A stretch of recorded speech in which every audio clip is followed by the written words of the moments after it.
Amerika se president Donald Trump het baie gelowiges omgekrap toe hy onlangs 'n foto van homself wat met kunsmatige intelligensie gemaak is op sosiale media gedeel het. In die foto word hy as 'n soort Christusfiguur uitgebeeld. Kort daarna het Trump in reaksie op Paus Leo se kritiek op die oorlog met Iran ook teen die leier van die Rooms-Katolieke Kerk te velde getrek. Wat sê dit as die president van die magtigste land so optree? Ek verwelkom nou vir Dr. Andrei Bartlett van die NG Kerk, Dennis Ongansi van die Rooms-Katolieke Kerk en Pierre Miller van Akademia.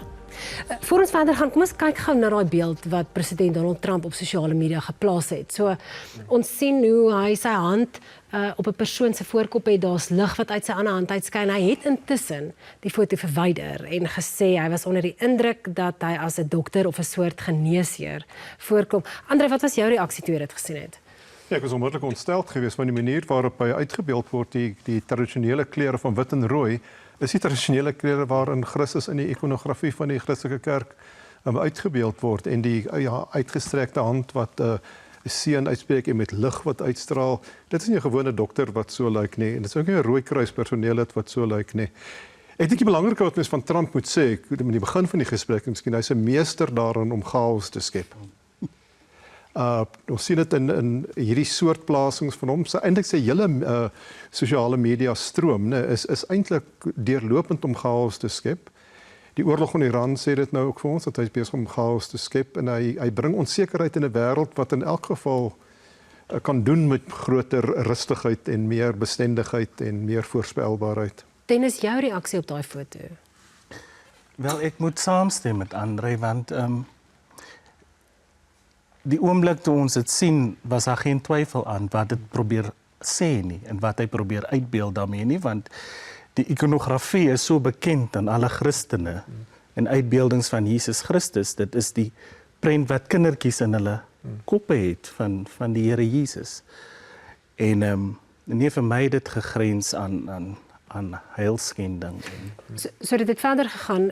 Die paus het 'n plasing gemaak of hy het gesê, jy weet dat 'n handjievol tiranne die wêreld verwoes. Hy het nie spesifiek na enige persoon verwys nie.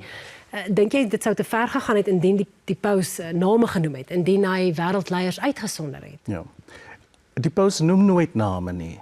En dit is maar soos met ons enige predikant. Jy berei 'n preek voor of jy berei 'n praatjie voor, 'n toespraak voor oor 'n belangrike kwessie. En dan voel sekere mense maar in die gemeente, maar dit is vir my bedoel. En soos hy sê, as die skoen jou pas, trek dit aan. Maar ek dink tog dat die paus, omdat hy altyd op hoogte gehou word van wêreldgebeure, speel hy ook die rol van 'n tipe waghond vir menseregte, vir die waardigheid van die mens, vir godsdienstvryheid, vir geregtigheid en vrede. En hy sal en hy het nog altyd en al die pause voor hom het hulle self oor presies dieselfde goed uitgespreek. En dit was nooit so opgeneem soos wat dit nou opgeneem word deur hierdie spesifieke president nie. Pierre, wat 'n soort politiek bedryf die Amerikaanse president Donald Trump deur hierdie plasings en om ook so te velde te trek teen die paus? So ja, ek dink die eerste ding wat mense moet besef is dat daar's baie bewyse dat baie van hierdie plasings nie vreeslik deurdag is nie, né?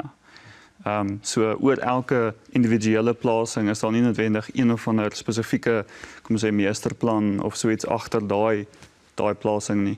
Maar ek dink dit sê iets van 'n breër gees waar hy jy weet 'n bepaalde golf probeer hy van wat hy nou sien as 'n soort religieuse identiteit en religieuse momentum.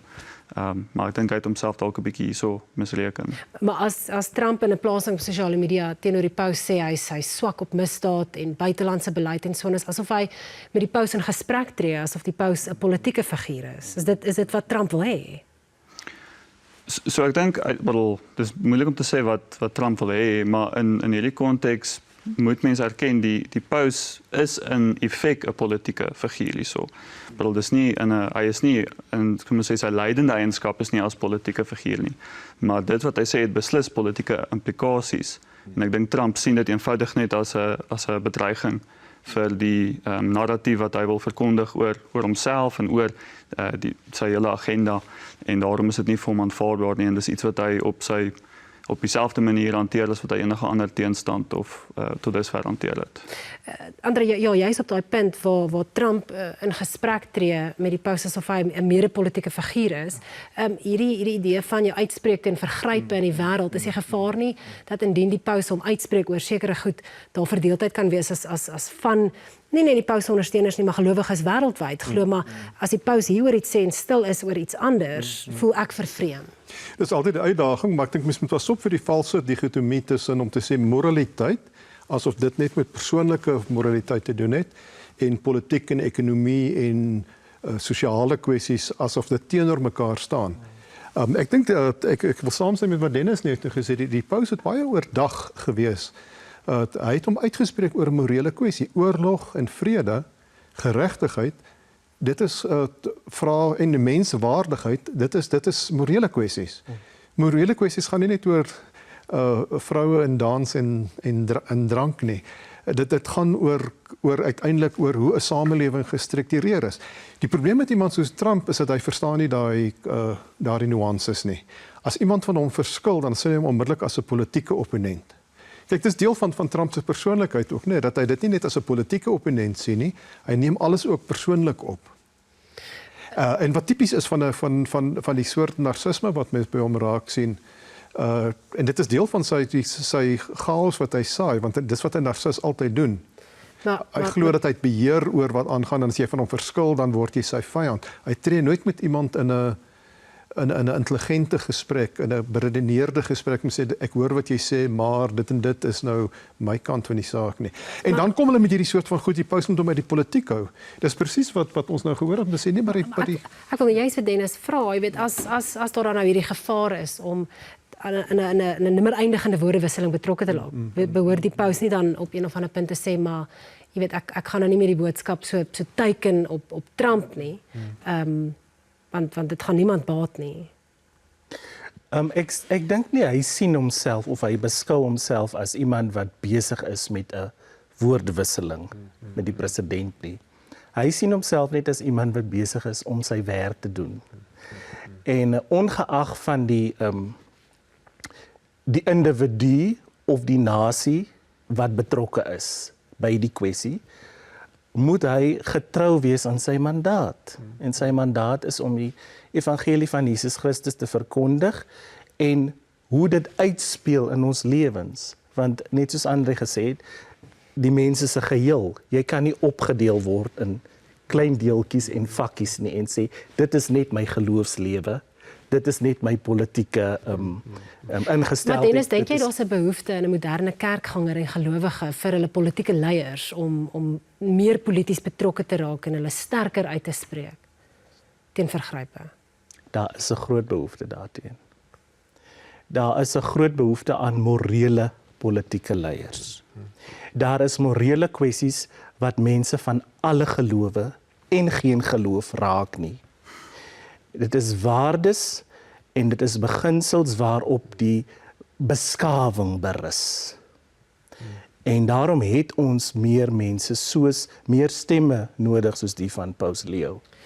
En ons het ander politieke figure gehad wat hulle self ook baie sterk kon uitspreek oor morele kwessies, reeds omdat dit 'n impak het op politiek en die manier hoe politiek bedryf word.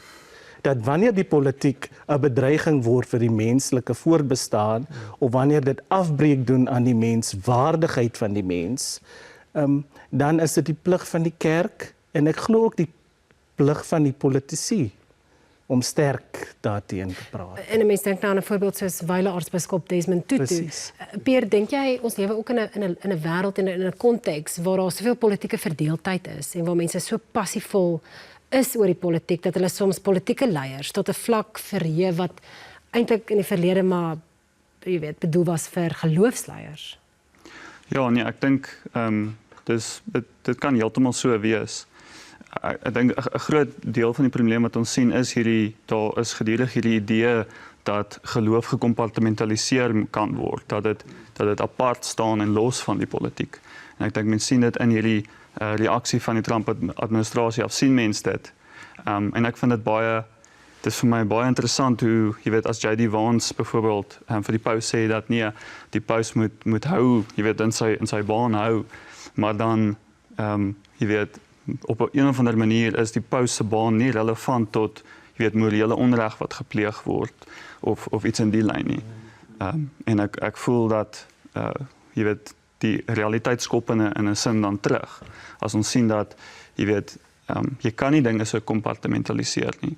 Ons het, as jy kyk na die geskiedenis van die Rooms-Katolieke Kerk, dan is die paus eintlik, dis redelik bekend dat die paus in die Tweede Wêreldoorlog tydens wat also in die Tweede Wêreldoorlog gebeur het, juist nie groot uitsprake gemaak het teen Mussolini en Hitler en so aan nie.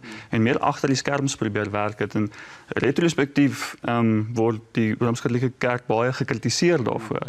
En ek dink dat hulle nou, al is dit nou nie deur direkte mense aan te spreek nie, dat hulle nou meer duidelik standpunt inneem, jy weet, vertolk hulle daai rol duideliker.